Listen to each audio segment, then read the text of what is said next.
ನಾನು doctor IR Panchal, ಜನಸಂದೇಶ ವಾರ್ತೆಗಳಿಗೆ ಸ್ವಾಗತ.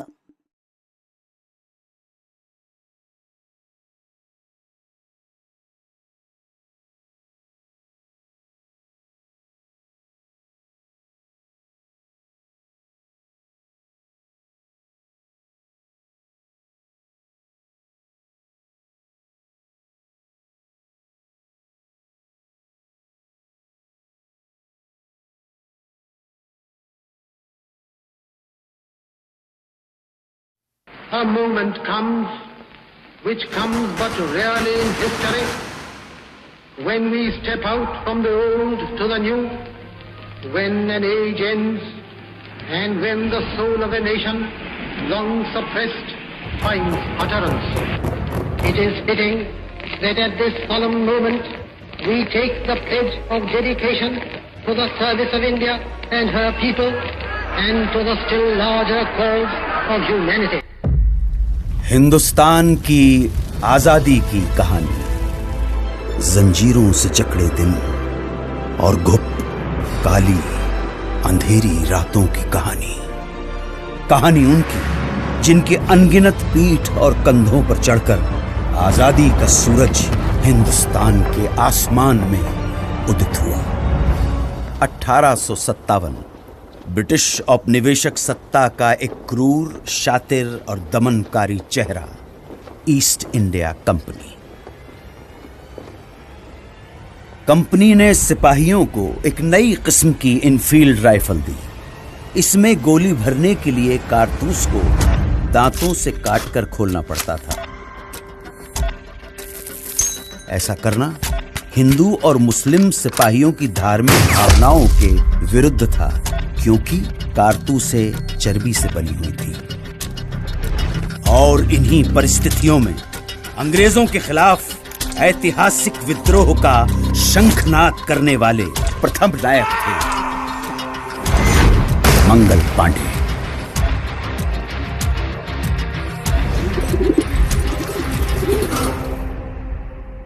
मंगल पांडे की शहादत बारूद के ढेर में पहली चिंगारी थी. और ये चिंगारी ऐसी भड़की के देखते ही देखते बगावत की आग में पूरा देश दहकने लगा. वक्त आने पर बता देंगे तुझे आसमां, हम अभी से क्या बताएं क्या हमारे दिल में है. तूफानों की टोली और नसों में इनकलाब, होश दुश्मन के उड़ा देंगे हमें रोको ना. दूर रह पाए जो हमसे दम कहाँ मंजिल में है, सरफरोशी की तमन्ना अब हमारे. हम तो घर से ही थे निकले बांध कर सर पे कफन, जहाँ हथेली पर ये लो बढ़ चले हैं एक दिन. ऐ शहीदे मुल्क व मिल्लत मैं तेरी पर निसार, अब तेरी हिम्मत का चर्चा खैर की महफिल में है, सरफरोशी की तमन्ना अब हमारे दिल में है. देखना है और कितना बाजुए का दिल में है. हाथ जिनमें हो जुनू कटते नहीं तलवार से, सर जो उठ जाते हैं वो झुकते नहीं ललकार से.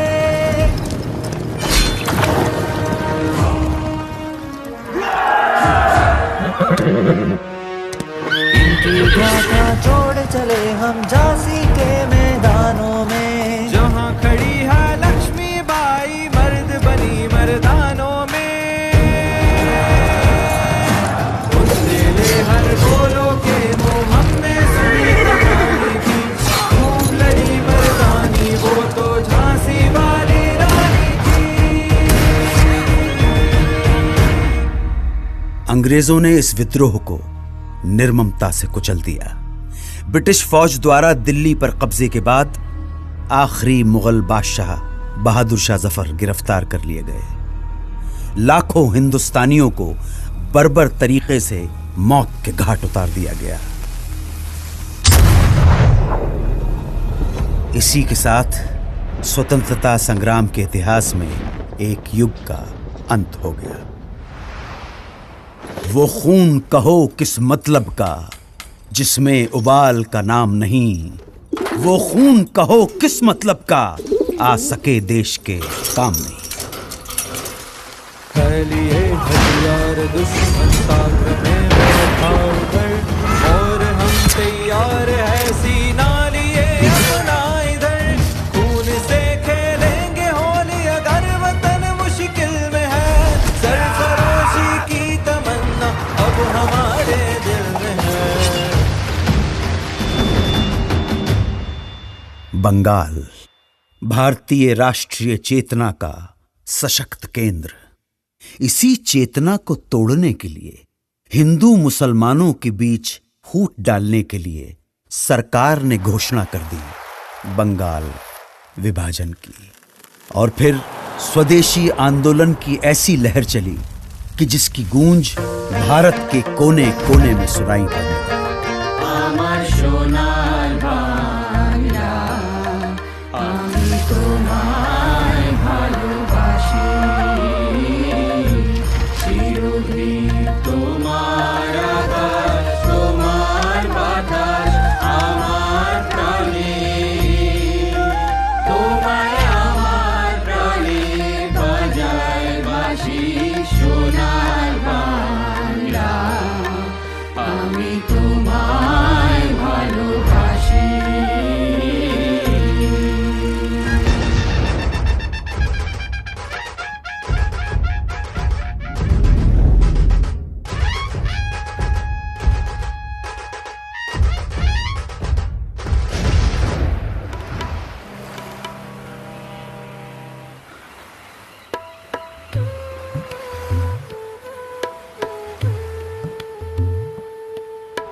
स्वदेशी आंदोलन का नेतृत्व कर रहे नेताओं को अंग्रेज गिरफ्तार करने लगे और ये आंदोलन धीरे धीरे खत्म होने लगा। अब स्वतंत्रता संग्राम के नभमंडल पे एक अनोखे सूर्य का उदय हुआ।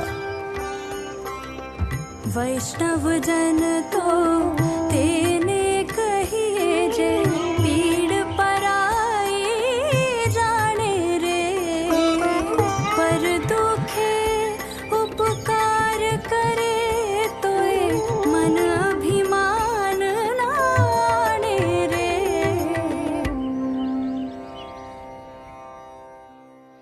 1919 की बैसाखी। इस दिन कुछ ऐसा हुआ जिससे पूरे देश की आत्मा सिहर उठी। खींच कर लाई है सबको कत्ल होने की उम्मीद, आशिकों का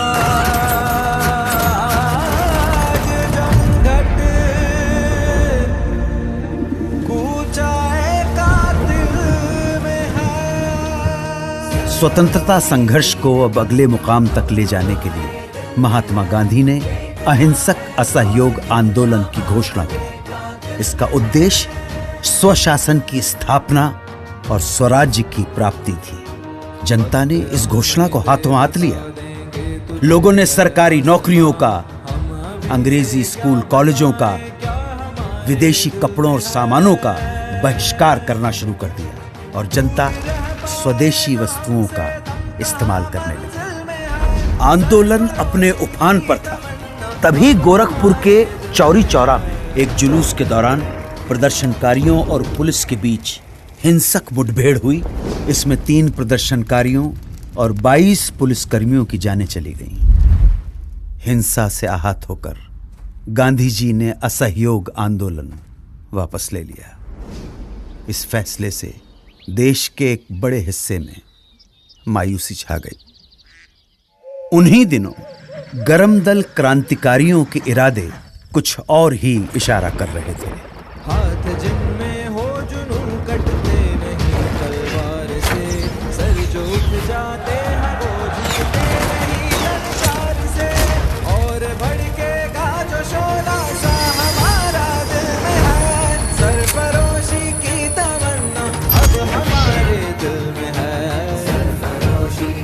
एक तरफ देश जहां विदेशी शोषण और दमन से लड़ रहा था, वहीं दूसरी तरफ छुआछूत जैसी भयानक सामाजिक कुरीतियों के खिलाफ बाबा साहेब अंबेडकर का सत्याग्रह जारी था।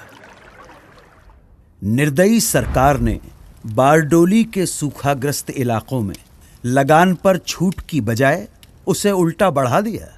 तब सरदार वल्लभ भाई पटेल के नेतृत्व में किसानों ने सत्याग्रह का एक नायाब तरीका अपनाया। जब पुलिस लगान वसूलने गांव में आती तो उन्हें पूरा का पूरा गांव खाली मिलता। देश भर में स्वतंत्रता सेनानी अपना सर्वस्व झोंकने के लिए तैयार थे।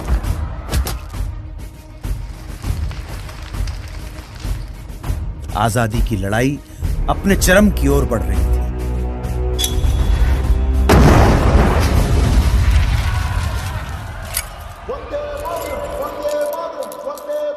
कांग्रेस के लाहौर अधिवेशन में तिरंगा फहराकर पूर्ण स्वराज्य की घोषणा कर दी गई। पूर्ण स्वराज्य का अर्थ था भारत की अपनी संप्रभुता। अब यहां से पीछे हटना नामुमकिन था।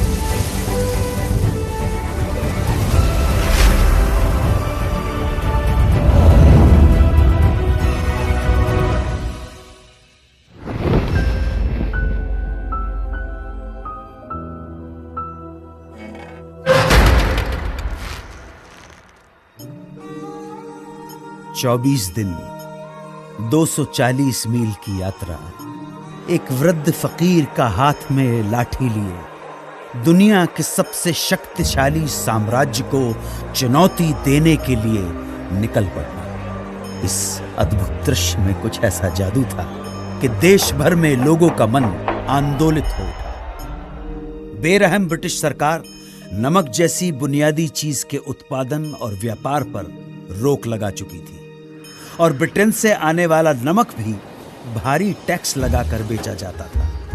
तब गांधी जी ने इस नमक को ही आजादी के लिए संघर्ष का मारक हथियार चुन लिया।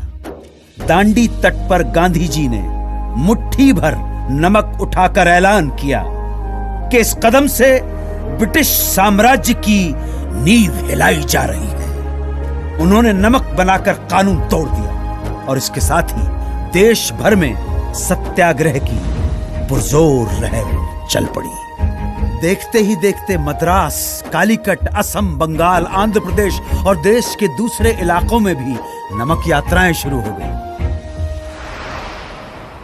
खुदाई खिदमतगार अब्दुल गफ्फार खान के नेतृत्व में 50,000 अमन सुकून के साथ सत्याग्रहियों का समूह। किस्सा ख्वानी बाजार में पुलिस ने इस समूह पर खुलेआम गोली चला दी।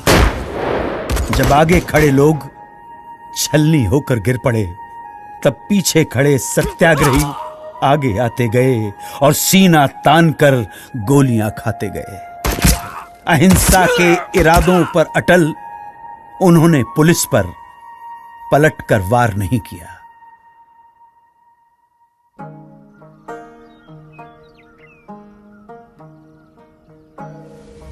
मन समर्पित, तन समर्पित और ये जीवन समर्पित, चाहता हूं देश की धरती तुझे कुछ और भी दूं।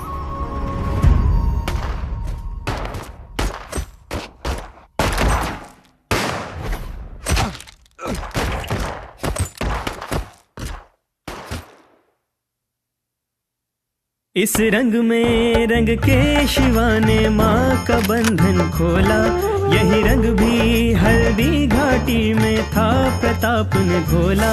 नव बसंत में भारत के हित में वीरों का यह टोला, दूर फिरंगी को करने को लहू में अपने घोला। ओ मेरा रंग दे बसंती चोला, माए रंग दे, ओ मेरा रंग दे बसंती चोला, माए रंग दे। जिंदाबाद,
अब आजादी की लड़ाई को अंजाम तक पहुंचाने के लिए महात्मा गांधी ने भारत छोड़ो आंदोलन की घोषणा की।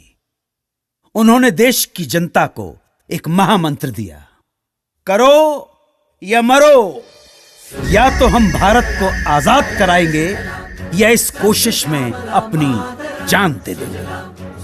इस आह्वान के कुछ घंटों बाद ही सरकार ने गांधी जी को, नेहरू जी को, अबुल कलाम आजाद सहित प्रमुख कांग्रेसी नेताओं को गिरफ्तार कर लिया और तब दूसरी पंक्ति के स्थानीय नेताओं ने आंदोलन की कमान संभाल ली।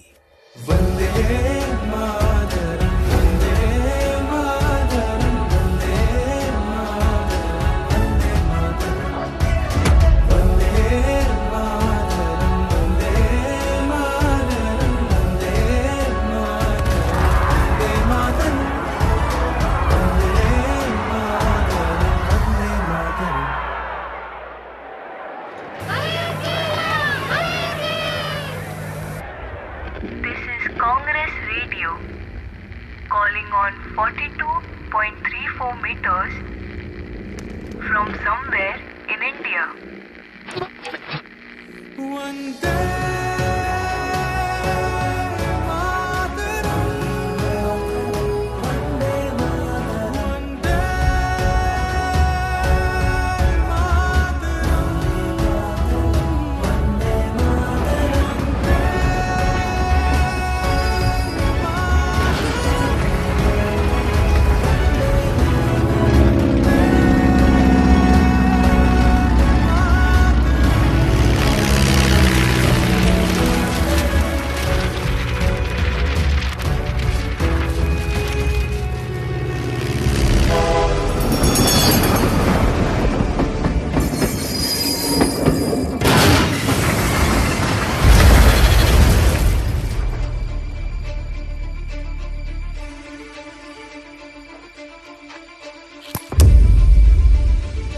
भारत छोड़ो आंदोलन एक निर्णायक बिंदु था। इस आंदोलन में पूरा देश कूद पड़ा।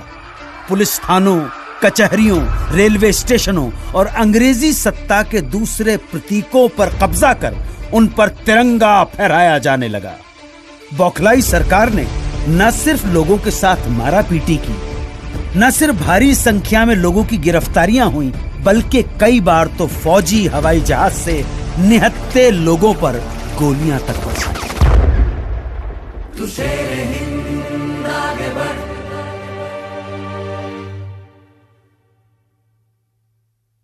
मरने से तू कभी न डर।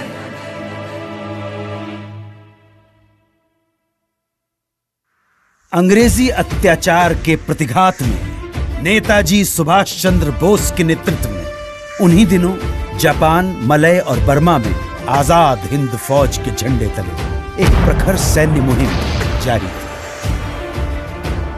कदम कदम बढ़ाए जा, खुशी के गीत गाए जा, ये जिंदगी है कौम की, कौम पे तू हिंद आगे बढ़, तू कभी न डर, ये दुश्मनों का सर वतन बढ़ाए जा।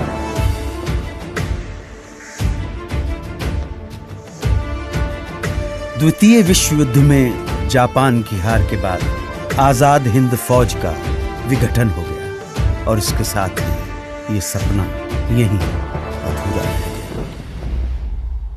अब भारत की स्वाधीनता का अंतिम युद्ध प्रारंभ हो चुका था।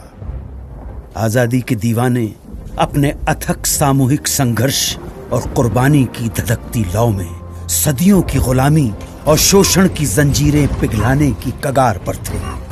ये क्षण आसमान के सीने पर तिरंगा फहरा देने का क्षण था।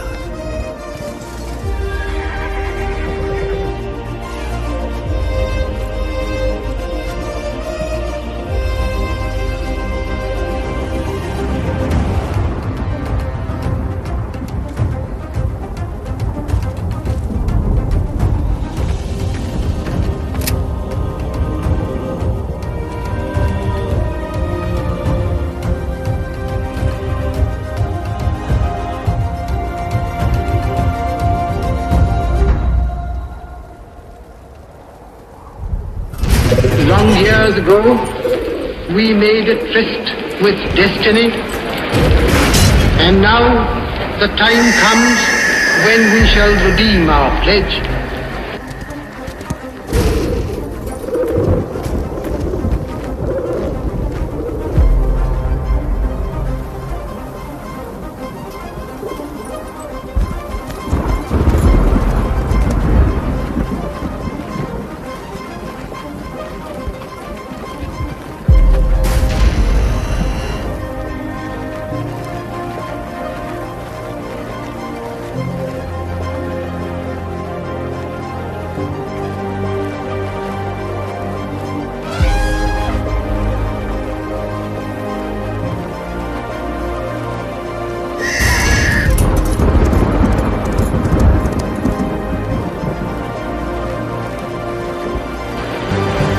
The stroke of the midnight hour, when the world sleeps,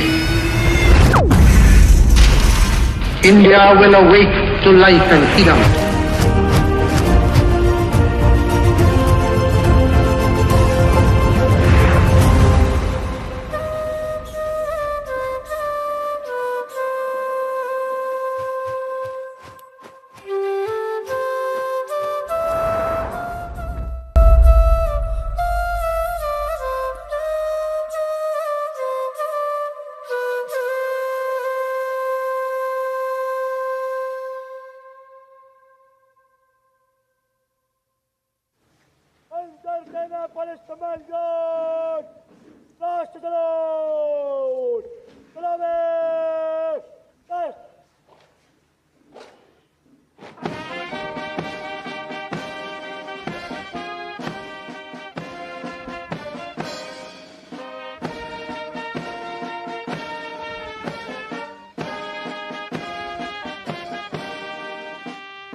राष्ट्रीय ध्वज फहराया गया है और राष्ट्रीय ध्वज गार्ड के जवान इस समय लाल किले की प्राचीर के सामने से प्रस्थान कर रहे हैं और यहाँ पर वायु विचरण करते हुए नजर आ रहे हैं 2 advance light helicopter line astern formation में, जहाँ पर विंग कमांडर अंबर अग्रवाल और विंग कमांडर राहुल नैनवाल पुष्प वर्षा कर रहे हैं उपस्थित जन समूह पर। मन में फूल खिल रहे हैं और आकाश से भी पुष्प वर्षा हो रही है और भारत मना रहा है अपना स्वाधीनता दिवस। उत्सुकता बढ़ती हुई उस अवसर के लिए जिसकी प्रतीक्षा वर्ष भर रहती है।